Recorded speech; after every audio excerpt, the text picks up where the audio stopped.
Assalamualaikum warahmatullahi wabarakatuh.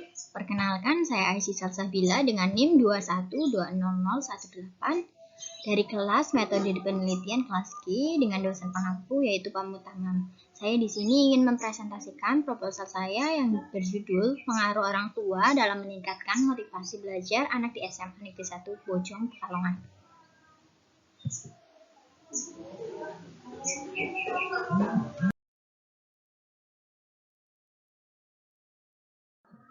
Latar belakang dari penelitian saya yaitu pendidikan merupakan hal yang sangat penting dalam kehidupan kita. Kita hidup di dunia ini tidak jauh dari kata pendidikan. Pendidikan bisa diterima melalui berbagai jenjang. Ada yang dari jenjang pendidikan formal maupun dari jenjang pendidikan non-formal. Pada kasus ini, keluarga adalah peranan penting yang membentuk proses belajar dari anak. Semua orang tua pada dasarnya mengharapkan anaknya itu tumbuh menjadi seseorang yang bermotivasi belajar yang tinggi. Jangan jatuh menjadi hal-hal negatif yang dapat merugikan dirinya dan juga merugikan orang lain. Ini bisa dilakukan jika orang tua itu mempunyai peranan yang secara sadar. Salah satunya adalah memberikan perhatian dengan cara memberikan kasih sayang, memberikan nasihat, memberikan bimbingan, dan mengontrol perkembangan setiap anaknya dari kecil hingga dewasa, sehingga anak merasa bahwa dirinya itu penting. Sekolah itu dijadikan sebagai wadah. Wadah untuk apa? Wadah untuk perkembangan belajar.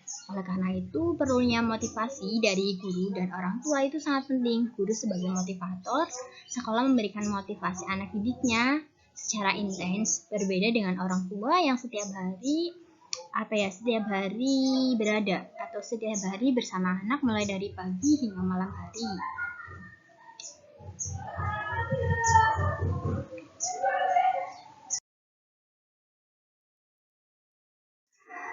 Yang selanjutnya ada rumusan masalah. Rumusan masalah dari penelitian saya itu ada dua, yaitu bagaimana sih cara orang tua itu dapat meningkatkan motivasi belajar anak, dan apa saja sih hambatan yang dapat meningkatkan motivasi anak.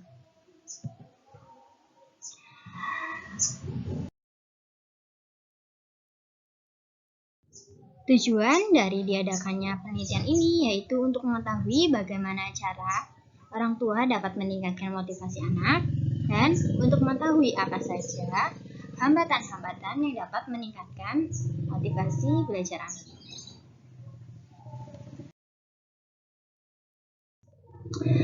Manfaat dari penelitian saya yaitu dengan diadakannya penelitian ini diharapkan dapat membantu orang tua dalam upaya meningkatkan motivasi belajar anak yang dijadikan menjadi bahan evaluasi orang tua dan juga sebagai motivasi untuk anak dalam mengembangkan potensi yang dimilikinya.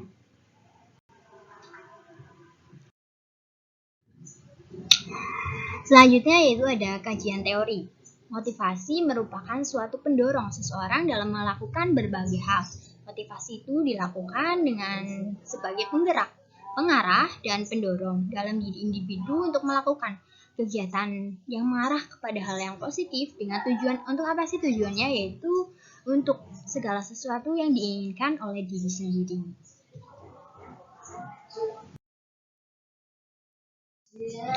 Terus selanjutnya yaitu bagaimana sih cara orang tua itu dapat meningkatkan motivasi anak. Yang pertama yaitu bisa menciptakan komunikasi yang terbuka dan luas.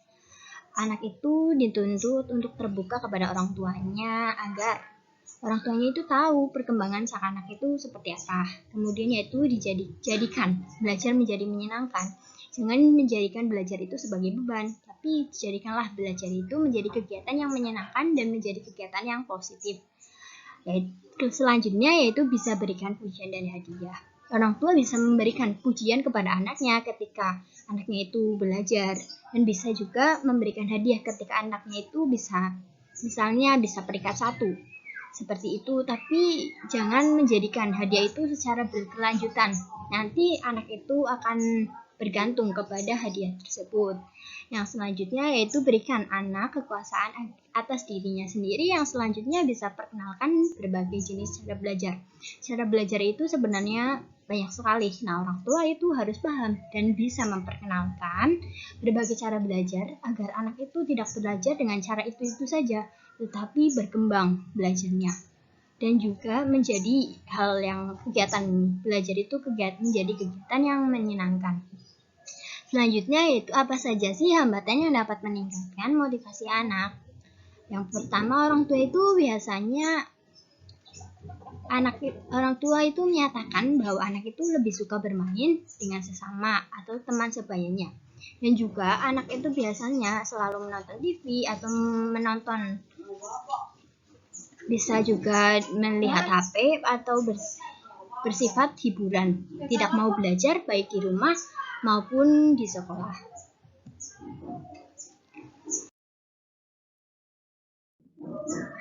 Di sini saya akan membahas mengenai penelitian terdahulu dengan jumlah 2 penelitian. Yang pertama yaitu penelitian yang dilakukan oleh Victor Jimmy, yaitu salah satu mahasiswa dari UIN Raden Fatah, Palembang, yang berjudul Peran Orang Tua itu dapat meningkatkan motivasi belajar siswa di Madrasah Ibtidaiyah Nurul Huda, Palembang. Dalam penelitian ini yaitu menggunakan metode deskriptif kualitatif. Teknik pengumpulan data dilakukan dengan cara observasi, wawancara, dan dokumen. Yang kedua yaitu ada penelitian dari Rosdara tahun 2017, mahasiswa Universitas Kristen Satya Wacana Salatiga, dengan judul skripsi tentang peranan orang tua dalam memotivasi anaknya untuk belajar di SD GMIH Tosowa, yaitu menjelaskan tujuan orang tua tentang pendidikan anak dan apa saja bentuk peranan orang tua dalam memotivasi anak untuk belajar. Hasil penelitian ini masih banyak orang tua di desa Tosowa, Halmahera Barat kurang peduli dengan kepedulian mereka terhadap pendidikan anak. Mereka lebih suka membiarkan anaknya itu bekerja di sektor perkebunan daripada menyuruh anaknya itu untuk bersekolah.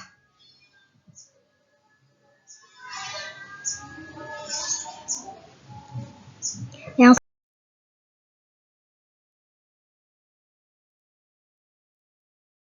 selanjutnya ada metode penelitian. Jenis penelitian yang saya gunakan yaitu dengan menggunakan jenis kualitatif lapangan. Apa itu kualitatif lapangan? Yaitu dengan cara mencari informasi baik berupa secara lisan maupun tulisan. Oleh karena itu, data yang diambil bisa dengan cara observasi atau mengamati secara langsung dan wawancara menggali informasi secara lebih mendalam.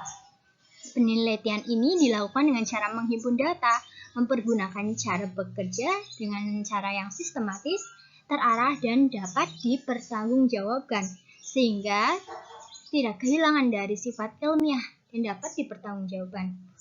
Alasan penelitian menggunakan penelitian jenis kualitatif ini karena data yang diambil berasal dari responden yang diambil secara langsung, yaitu data yang diambil diperoleh sangat real dan dapat dipercaya.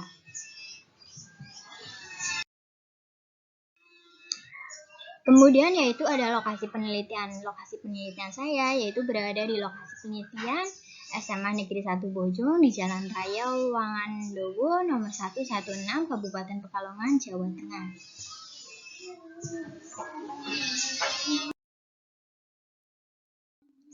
Yang selanjutnya yaitu ada teknik pengumpulan data. Ada beberapa, yaitu yang pertama yaitu dari studi dokumenter. Apa sih studi dokumenter itu? Yaitu dengan cara pengumpulan atau pengambilan data yang diperoleh melalui berbagai pengumpulan dari beberapa dokumen-dokumen. Ada juga yaitu teknik wawancara. Teknik wawancara yaitu pengumpulan data dengan melakukan wawancara secara langsung kepada responden yang berkaitan untuk memperoleh hasil secara objektif dengan masalah penelitian yang dikaji. Atau pengumpulan data digunakan untuk memperoleh informasi yang sebenar-benarnya. Nah, selanjutnya yaitu ada berupa angket dan berupa kuesioner. Sejumlah pertanyaan itu ditulis dan nantinya dijawab oleh responden untuk memperoleh informasi secara pribadi. Selanjutnya ada teknik pengolahan data dan teknik analisis data. Teknik pengolahan data. Data yang diperoleh melalui angket kemudian diproses melalui beberapa tahapan-tahapan. Yaitu ada beberapa tahapan. Yang pertama bisa dari tahap editing, ada tahap tabulating, analisis, dan interpretasi, dan juga kesimpulan. Tahap editing itu apa sih? Tahap editing yaitu dalam memperoleh data, pertama yaitu dilakukan tahap edit. Berarti semua angket harus diteliti satu persatu kelengkapannya dan kebenaran angket tersebut. Kemudian ada data tabulating. Selanjutnya yaitu mentabulasikan atau memindah jawaban-jawaban responden ke dalam tabel-tabel untuk disatukan dan dianalisis. Kemudian ada data analisa dan interpretasi, yaitu membunyikan data kualitatif dalam bentuk kata-kata sehingga menjadi kata-kata yang bermakna. Kemudian yaitu kesimpulan dari beberapa hasil analisis dan interpretasi. Nah, selanjutnya yaitu ada teknik analisis data. Setelah data itu terkumpul dan diolah, maka penulis itu menganalisis data tersebut, benar atau tidak. Dan dalam teknik analisis data itu ada beberapa langkah-langkah. Yang pertama bisa mengecek nama dan kelengkapan identitas responden. Kedua itu bisa mengecek kelengkapan data. Yang ketiga bisa mengecek macam-macam isian dan pengolahan data sesuai atau tidak dengan penelitian kalian.